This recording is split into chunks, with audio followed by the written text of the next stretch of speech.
Welcome to the Dakota Live podcast.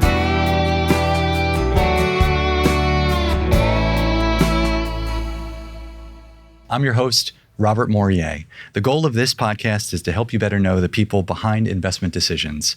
We introduce you to chief investment officers, manager research professionals, sales leaders, and other important players in the industry who will help you sell in between the lines and better understand the investment sales ecosystem. If you're not familiar with Dakota and their Dakota Live content, please check out dakota.com to learn more about their services. Before we get started, I need to read a brief disclosure. This content is provided for informational purposes and should not be relied upon as recommendations or advice about investing in securities. All investments involve risk and may lose money. Dakota does not guarantee the accuracy of any of the information provided by the speaker, who is not affiliated with Dakota. Not a solicitation, testimonial, or an endorsement by Dakota or its affiliates. Nothing herein is intended to indicate approval, support, or a recommendation of the investment advisor or its supervised persons by Dakota. Today's episode is brought to you by Dakota Marketplace. Are you tired of constantly jumping between multiple databases and channels to find the right investment opportunities? Introducing Dakota Marketplace, the comprehensive institutional and intermediary database built by fundraisers for fundraisers. With Dakota Marketplace, you'll have access to all channels and asset classes in one place, saving you time and streamlining your fundraising process. Say goodbye to the frustration of searching through multiple databases and say hello to a seamless and efficient fundraising experience. Sign up now and see the difference Dakota Marketplace can make for you. Visit dakotamarketplace.com today.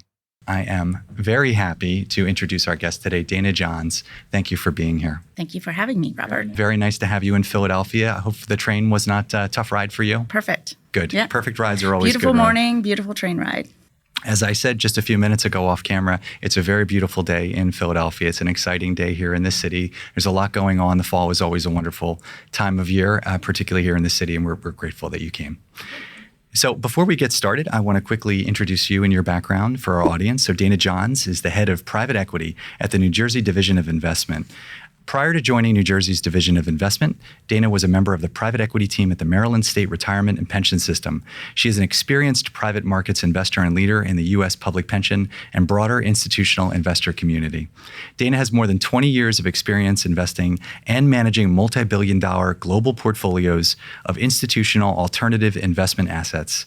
She has demonstrated a long-term track record for selecting and managing strong-performing private equity fund portfolios and is committed to initiatives focused on the advancement of private markets investing and creating pathways to inclusion for underrepresented talent in private equity.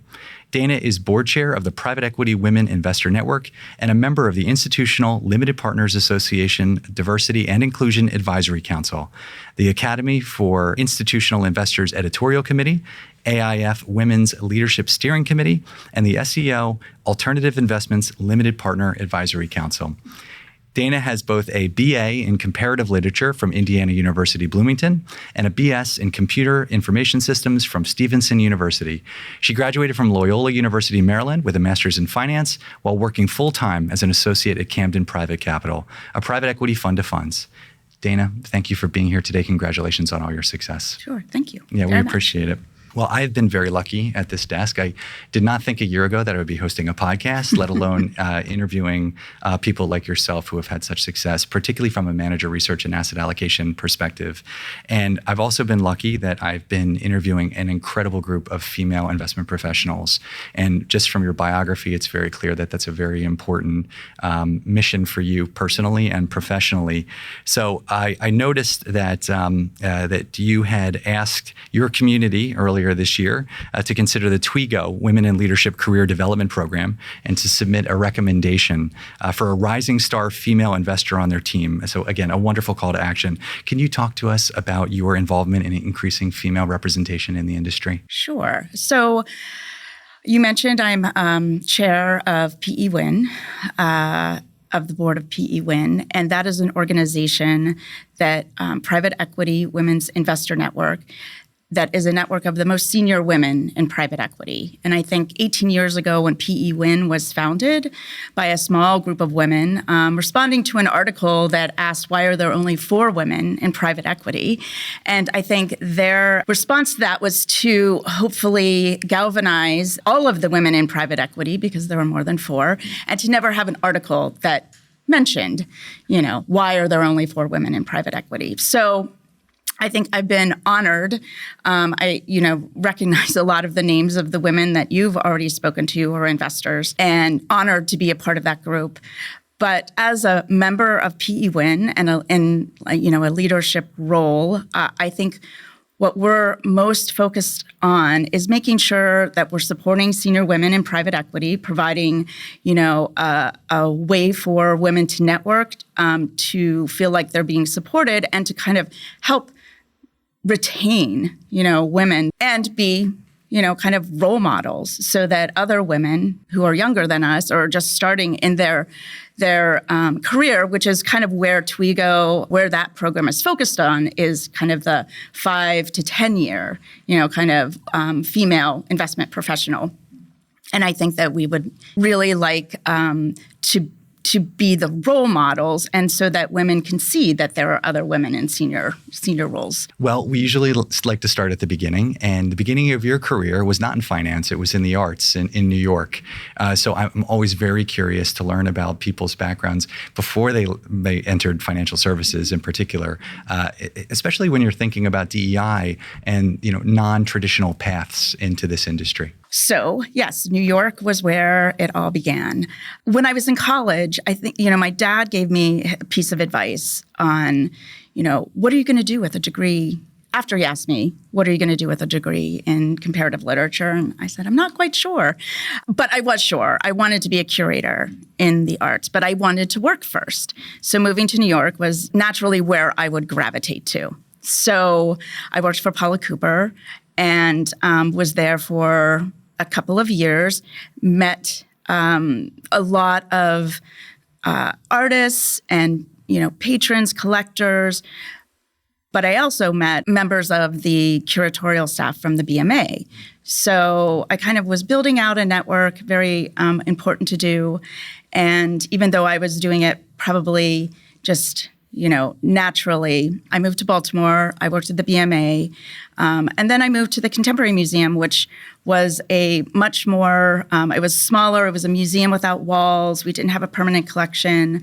We were working with artists, but we were also working with other institutions in the city, kind of collaborating and, kind of recycling spaces. So when you did decide to leave the arts and move towards financial services, what was that pivot like? I'm always curious, what was an arts, well, it was for you, it was a comparative literature degree, but at least initially a background in the arts. How was that perceived as you were going out to a new industry? So when I left the museum, the Contemporary Museum, I was actually taking some time off. I had a son, he was 3, and it was a bit burned out. A lot of what I did over that decade was raising a lot of money for these organizations. Just a bit burnt out. Wanted to spend time with my family, and I also wanted to make a pivot. I did not know what that pivot was going to be. I ended up, because I'm an eternal nerd, I ended up getting a second bachelor's degree in computer information systems. This was like 1999, 2000. So, I kind of wasn't really actually aware of a dot-com crash. I knew I wanted to do something. I did not know what that was going to be. And Baltimore's a small town, and I just kind of fell into the position at Camden Partners. And what was happening at that time, it was, a team of about 13 investment professionals. They were building a fund of funds. And so when I joined them, I joined at a point where they were building a product for one of their large institutional investors. I really, got a chance to create this product with, some of the best investment professionals, in the industry. It's a great experience. So I was there for 9 years. And while I was doing that, I had a great mentor.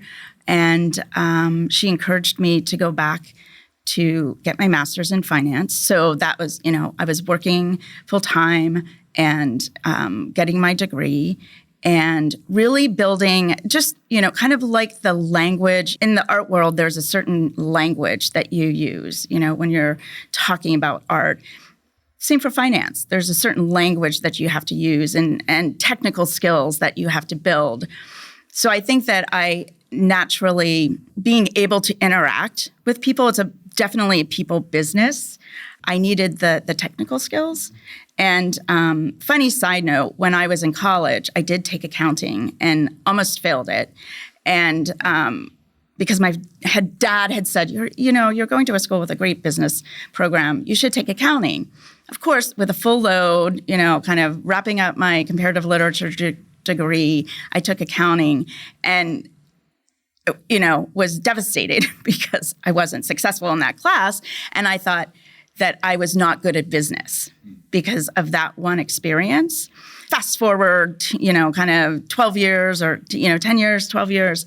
And when I had to take some prereqs to get into the program, one of them was accounting. It was statistics. Back again. And I have to say, accounting is one of my favorite classes because I had time to think about, what the class was about, what the material was that I was learning. I could absorb it. And so it was a really interesting kind of looking back at my, college self and feeling like a failure to, kind of then knowing that I needed this particular class and really, kind of got A+ in that class. So it's interesting what you learn about yourself, and what you can actually accomplish. Yeah, perspective is a wonderful thing. You try to, at least in the classroom today, I try to talk about perspective. I'll probably take that clip and send it along to all my undergrads who need to take accounting. But it does. It takes time, takes perspective. So it all makes a lot of sense. What also made a lot of sense is I was 20 years of raising assets. I have a 3-year-old and a 6-year-old. And I was also feeling burned out. So that feeling of wanting to do something new, but having no idea what it is. Like I said, opening up the show, if you told me that I would be sitting here speaking with you a year ago, I would have never believed it. But it's funny how things can happen when you're open to them. So I appreciate you sharing all that. When you were with Camden, what were some of the areas of private markets that you were specifically focused on? Camden was a kind of growth equity shop. They were investing non-control positions in business services, education, and healthcare companies. And so what I learned at Camden, what I fell in love with about private equity was identifying, companies, identifying management teams that you want to invest with and helping them build a company or grow a company.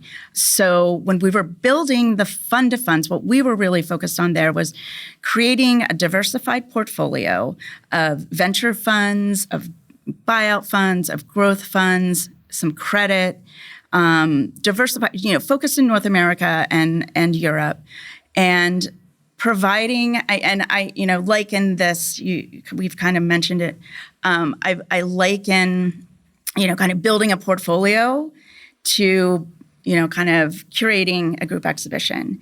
And so you're looking for balance, you're looking for synergy, you're looking for transferring that to thinking about risk and how you mitigate risk. So anyways, I've always kind of felt comfortable in this role of, building portfolios. So that was at Camden Private Capital, that's what we were doing. So we were meeting with managers, we were identifying kind of best-in-class managers, and we were also, on the other side, raising capital, which I was used to doing for my years of fundraising in the art world, but raising capital from LPs, but educating them about private equity and why a fund of funds versus investing directly in a fund manager, diversification of risk in a fund of funds. There's been a resurgence of fund of funds. We're going to talk more about that. We're hearing more and more, particularly from the outsourced CIO side of the business. They're introducing private market solutions that are through fund of funds fund of funds constructs that aren't too dissimilar from what you just described. So I'll be interested to get your perspective on that. But I love hearing this theme of curation and, managing, supporting, building kind of young talent. One of the things that I admire about your experience is that you did go back to the arts in 2011, but you did it through board seats. So can you talk about why that was important to you? Baltimore, as I mentioned, Baltimore is a wonderful city.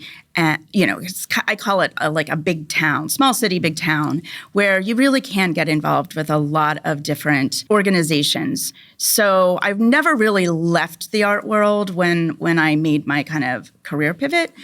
I, collect art. I, have just always been involved.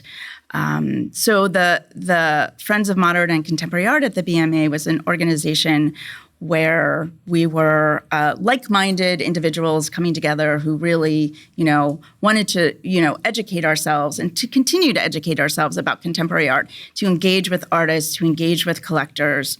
I joined, FOMACA, and then that kind of led to, and I think this was a period of time where my son was a little bit older. Not that I had less or more time, but I had some time that I could devote to these organizations. So the Waldorf School of Baltimore was a private school that my son went to. And so when he graduated in 8th grade, I joined the board. Other nonprofit organizations like CASA, court-appointed special advocates. So I guess it was more of being engaged in our city and wanting to kind of support, different organizations that make it so vibrant, or on the social side, really support, kind of foster kids in Baltimore City. In Maryland, I think Baltimore City had the largest number of, foster kids to help, advocate for. It's wonderful to hear about that from you, about the importance of sense of community from your perspective. But after Camden, you had a successful 12 years with Maryland State Retirement and Pension System. So you went from relatively small to relatively large. Can you talk about that transition from private markets, fund to funds? I think when you started, you were on the public market side of the business. When they hired me, this was post-GFC. There's a lot of, kind of uncertainty. I think at Camden, we had kind of wound down the fund to funds. They were focused on, the direct funds and raising capital for the direct funds. It was a great, kind of bridge from, I think we raised maybe $250 million over 5 funds for Camden Private Capital. At Maryland, I think at the time it might have been $47 billion in plan assets. I joined the real assets team initially, but pretty quickly, kind of shifted over to private equity. It was a time where there were furloughs, there were budget cuts, broadly in the state of Maryland. And I think when I joined, it was they were building their private markets.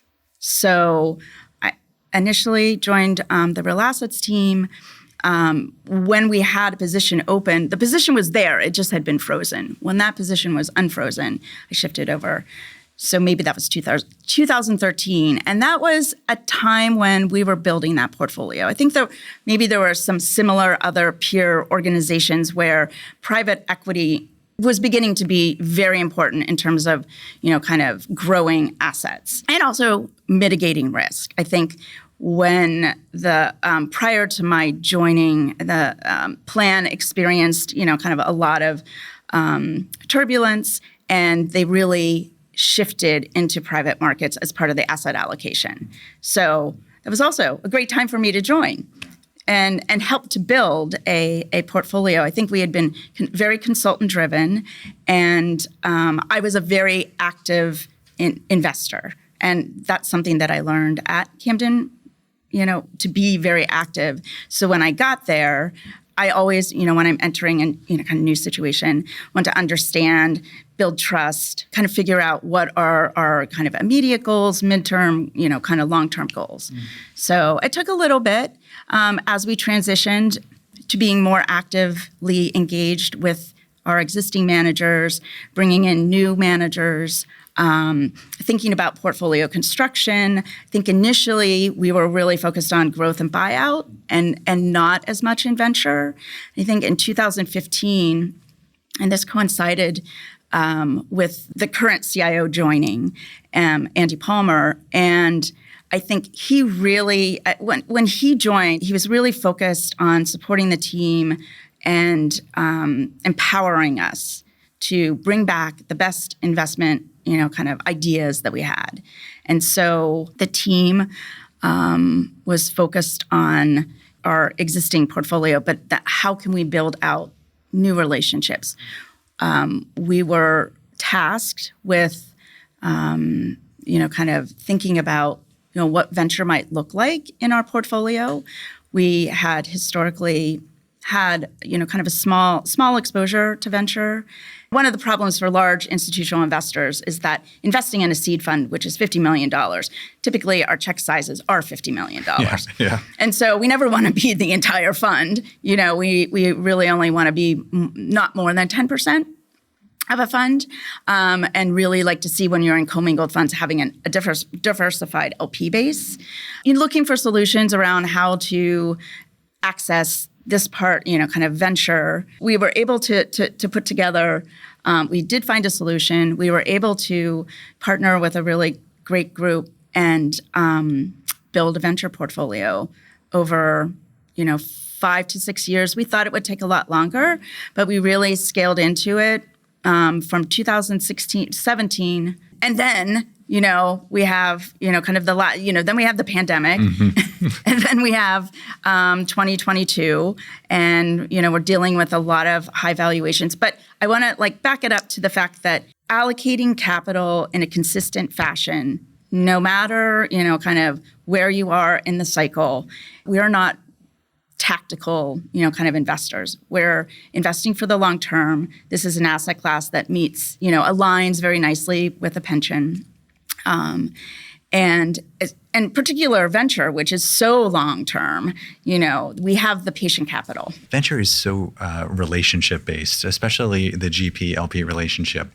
So during that build out, because it's relatively new, how did you cultivate those relationships, particularly with the top performing venture capital firms? At that time, money was, you could say, rolling in. Yes. So they had their pick. Just like a venture capitalist develops relationships with founders, that's exactly what we do with venture capitalists. And, you have best in class managers, and you just proactively reach out to them. Or you leverage the partners, and that's what we were able to do, was to leverage the partners we were working with to build, who had the relationships. They shared the relationships with us, and then it was upon me and my team to continue to develop those relationships. So one of the ideas around building this venture portfolio was it was a balanced kind of early stage, multi-stage, kind of growth expansion. Some of those managers, once they got to know us and the fund was at a size that made sense, we were able to invest directly in those managers instead of indirectly through the fund of funds. So I think it's, very important to continually develop those relationships. And that's kind of served me really well as I've, joined in my new role at New Jersey, with building trust with the managers that, we're the best partner. Thank you for that transition. I was just going to ask you about your new role with New Jersey. Congratulations again. Thanks. So talk to us about the role, the mission, what attracted you to joining New Jersey and how do you find now that you've been in it for a little while now? So I'm head of private equity. The plan is around $90 billion. I think that the private equity portfolio is close to $11 billion, and it's similarly sized to the portfolio that I was working on at Maryland. And similarly, from a portfolio construction, buyout, venture, growth, a little bit of special situation. What the opportunity that I saw at New Jersey was to join a team that needed a leader. They had been without head of private equity for almost a year. So that was very interesting to me to, kind of lead a team that was already there, and to be able to as I said, kind of evaluate and kind of create a portfolio that is positioned for growth and to be really a return driver for the overall kind of plan. I had kind of plateaued at Maryland. We were it was a mature portfolio. We had built out the venture. So this is an opportunity to kind of build again. Yeah, I hear that theme coming through. I think that's exciting. And it makes a lot of sense, particularly with the new role. So as you're going in, you're going to build out for the first time. As you think about the idea generation, so how are you going to start this build out? Presumably, it may start from the top down. You may look at different asset classes within private markets and think about where assets are currently being deployed versus where you want to deploy. So what was that process like for you as you came in to lead that? The process is still going on. The process is still going on. Building the bike while riding it is fine. No. Yep. Well, and I mean, there are really good bones there. And so I really have spent time, again, my approach is to build trust, with the team that, at New Jersey, to understand process and to build process on top of, already good processes, and to think about like efficient ways that we can deploy capital in a very under-resourced kind of situation, which is not, unlike Maryland, I think in most pensions, the under-resourced nature of, kind of the investment team. So so from a top-down perspective, how are you thinking about now, not just spending your time, but deploying assets? So we are meeting with a lot of managers. I've, kind of been meeting with all of the existing managers. Some of them I don't know, and some of them I do. So I think that initially, it's just understanding the portfolio, understanding the intention of the portfolio. It's kind of like an archaeological dig. There are a lot of really great relationships, and just some of those individuals that kind of built those relationships aren't there anymore. So I'm trying to kind of really figure out who dug that bone up. Yeah. So meeting with a lot of managers. I know we have also talked a little bit about or mentioned maybe emerging managers already. But when I arrived, there was a program in process or a kind of initiating of a program. New Jersey has historically, kind of invested in emerging managers across different asset classes. But I kind of joined when our private equity emerging manager SMA program was being launched.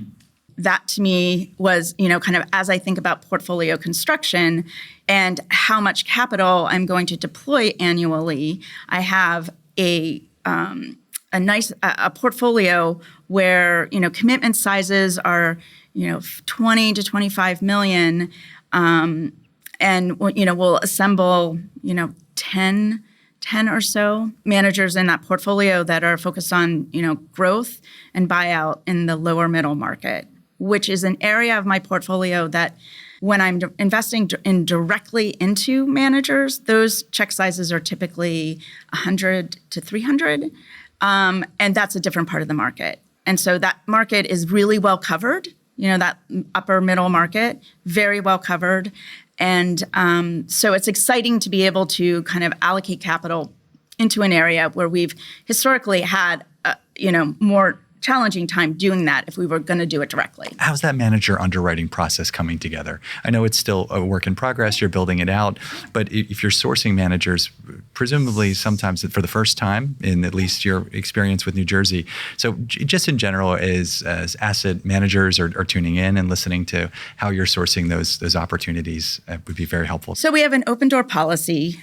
We meet with managers. Typically, I'm doing virtual intros. SEO has a bunch of great, breakfast programs. NAIC also has some great, conference programs where you're doing speed dating with managers. When managers reach out to me, I am happy to, or my team is happy to take the intro, but then we'll also be introducing them into kind of the network of whether it's the manager that we're using for the growth and buyout, We have another manager that's doing, it's an SMA as well, that's doing emerging manager venture.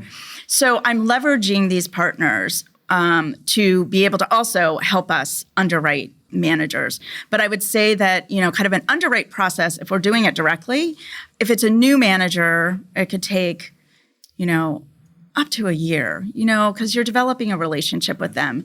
And a lot of times what I say to managers when I'm meeting them for the first time, this is about educating them about my program and also that a no today does not mean it's a no forever.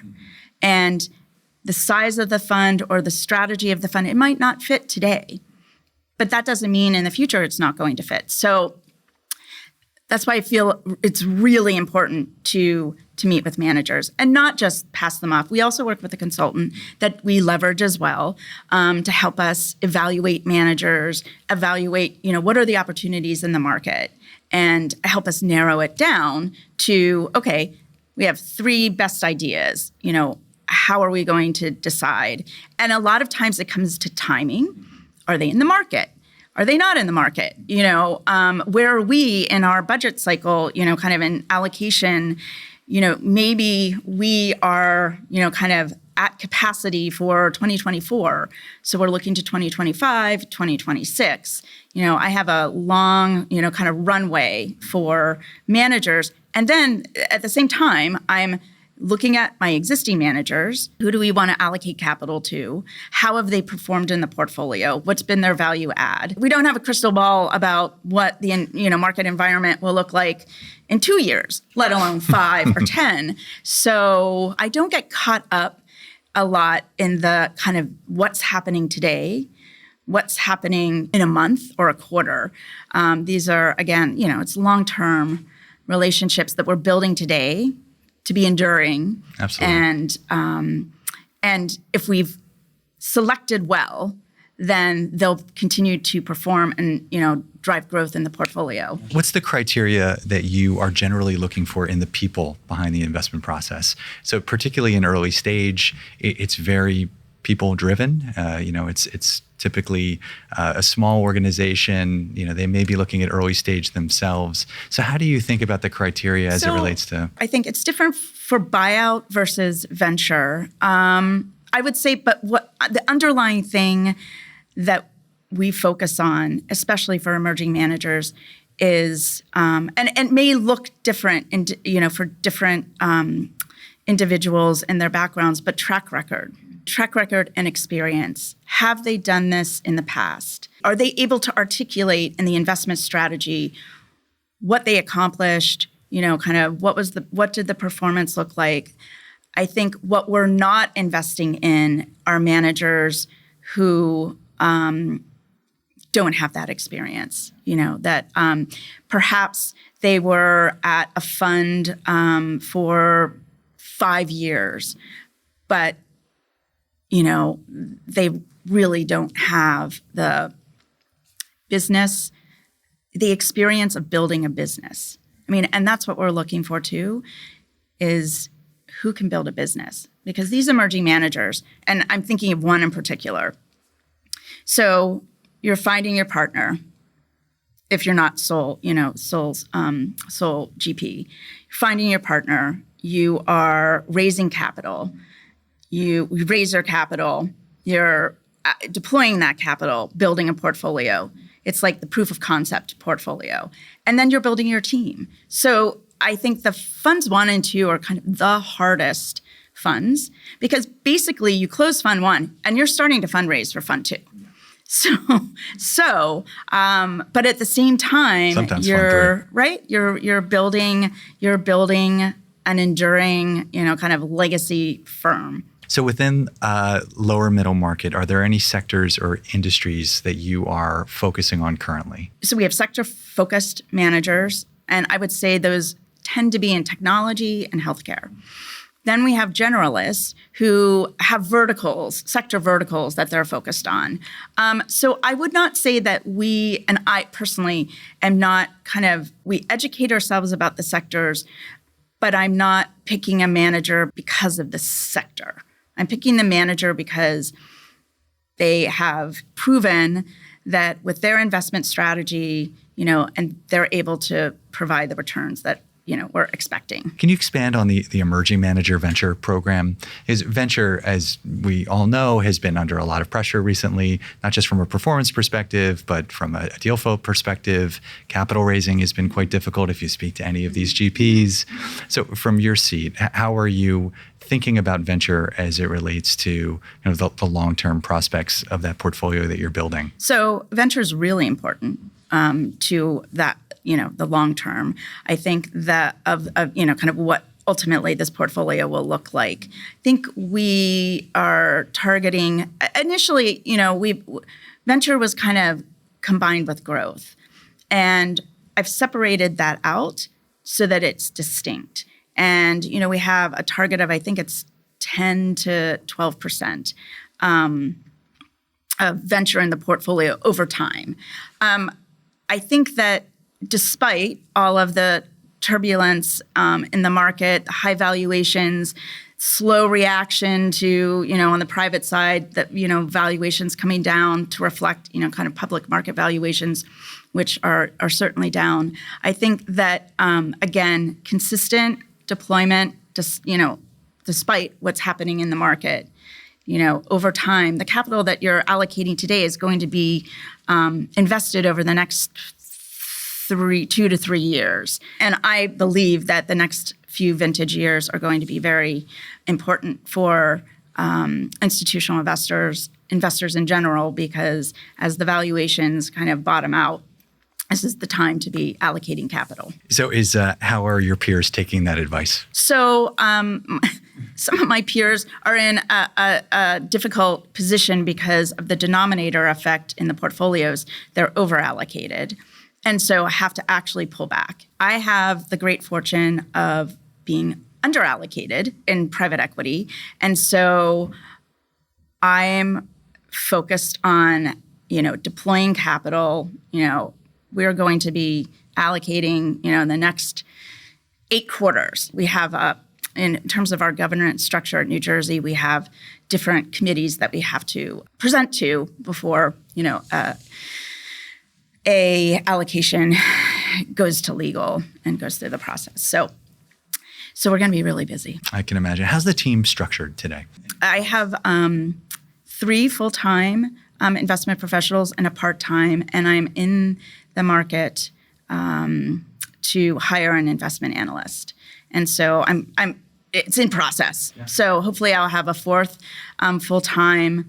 But we divide the portfolio. We've gone through a process where, everyone is assigned, or has a relationship with a certain GP. So, I've tried to balance out across the team where we're not specializing, we're generalists. So someone will have some venture managers, someone will have buyout managers, someone will have managers in Europe and Asia and US. So what I'm trying to leverage is our experience across all of those, different things I just mentioned, so that if we're in Asia, anyone on the team could meet with managers and understand what's in our portfolio. I was actually going to ask you that as the next question, is non-U.S. exposure. So as you're thinking about non-U.S. exposure in private markets. We are investing primarily in emerged markets, so North America, Europe, and in Asia,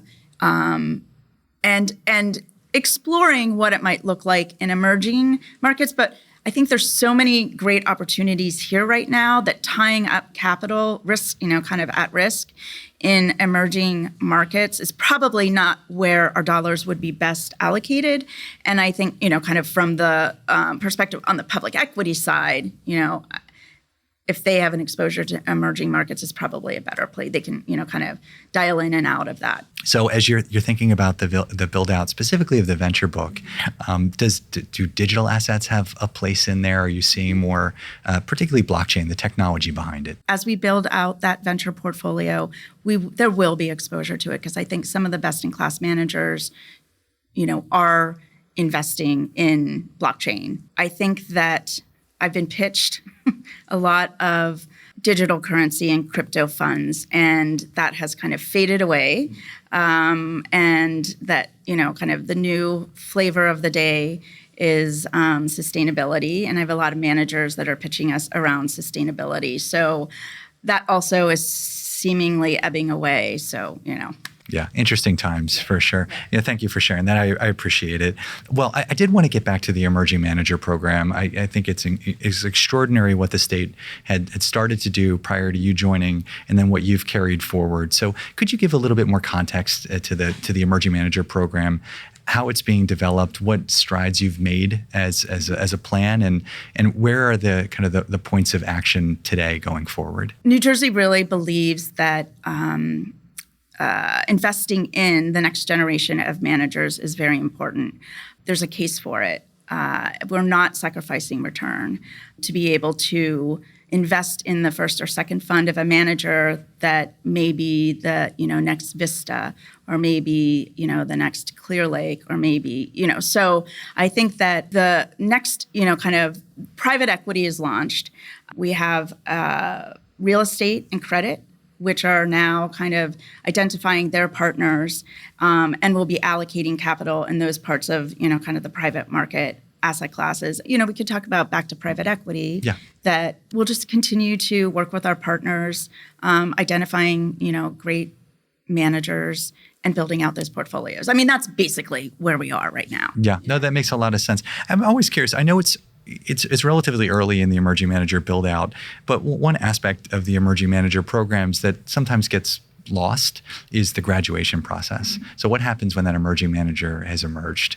So is there a program in place, or at least a process in place, that you've thought about as it relates to graduation? So there's not a process in place. I think what's happening, it's kind of a natural progression. So we get the benefit of watching these portfolios grow, watching these portfolio, the fund managers perform, because that's basically the bottom line is, how are they performing? And is this a manager that's scalable? Because again, as I mentioned, my check sizes are 100 to 300. Which managers are scalable to, kind of billion to 2 billion to 3 billion. And those are, kind of the managers that we would probably watch very closely in terms of a graduation into the portfolio. Talking about the beginning, the artist Vasil Kandinsky used to say that everything starts with a dot. So as you think about these managers, they're starting with a dot. The beginning can be a scary place. How do you and your team work with those early stage managers from a consultative perspective? What does the relationship look like in the beginning days when it's just that piece of paper? My philosophy is high engagement.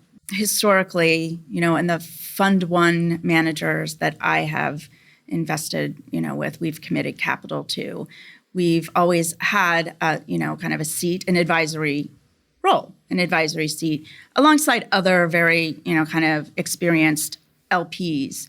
I think it's the managers who engage, who are asking questions about how, as the fund is growing, if they're relying on the LPs to help them, kind of navigate and build the firm.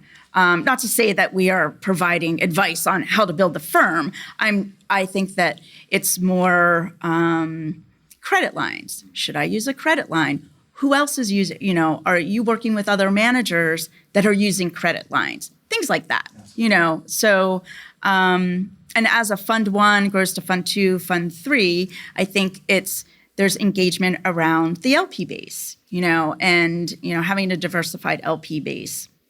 So I think there's a lot of really important ways that LPs can help introducing them to other potential LPs that are focused on building their emerging manager programs. And I think that, we also are highly engaged with the partners that are helping us. They are also providing a lot of guidance for these managers about building their firms. When there's, kind of issues around team, how do I focus on that? Bottom line is, I think that a high level engagement and communication, transparency, those types of ways of building that relationship are really important. That's wonderful. Very helpful. Well, in terms of guidance, we're getting close to the top of the hour. So as you think about your own career, the people that have guided you along the way, you mentioned a mentor in the very beginning of our conversation, but I'm always very interested about the people who really impacted you, who engaged with you. I've been very lucky to have both men and women as, advocates for me. Best advice has been just to be myself. I think that there's sometimes this, kind of imposter syndrome, Yeah, that happens. We've heard that from other guests, other female guests. And I think that as I've grown into, the role that I have today, being really thoughtful, honest, building relationships has always been kind of key to me. And I think that I've watched my mentors do that. So having someone that I can aspire to has been really important. And now I feel like I'm in the role where hopefully, kind of as a leader in the industry, that other women and men are, kind of appreciating that my non-linear path to where I am today has really kind of made me the investment professional that I am. Finally, as I mentioned, I have 2 young daughters at home, and I really hope that they watch this episode because I think your career and that non-linear path is a lot to learn from.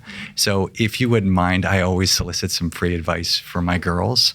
So as they're thinking about their road ahead, particularly somebody who balanced the arts, which is I can't stop them from drawing, and then accounting, what's some advice that you would give them? So this might be a little bit further along in whatever they end up pursuing. Take your seat at the table. Don't wait to be asked. I think that I might have spent a couple of years thinking that I was going to be asked to the table and having an aha moment, taking that seat and no one saying a word. Like, what are you doing here? It was just like, oh yeah, you should be here. So I think it's, it's not underestimating your contribution. I love that. Thank you for sharing that. Thank you for being here today and being with us in Philadelphia. It's been a pleasure. Sure. Yeah. Thank you. If you want to learn more about Dana and the New Jersey Division of Investment, please visit their website at www.nj.gov/treasury/DO-invest. You can find this episode and past episodes on Spotify, Apple, Google, or your favorite podcast platform. We are also available on YouTube if you prefer to watch while you listen. If you'd like to catch up on past episodes, check out our website at dakota.com. And finally, if you like what you're seeing and hearing, please be sure to like, follow, and share these episodes. We welcome your feedback as well. Dana, thank you again for joining us. Thank you, Robert. And to our audience, thank you for investing your time with Dakota. Don't say goodbye.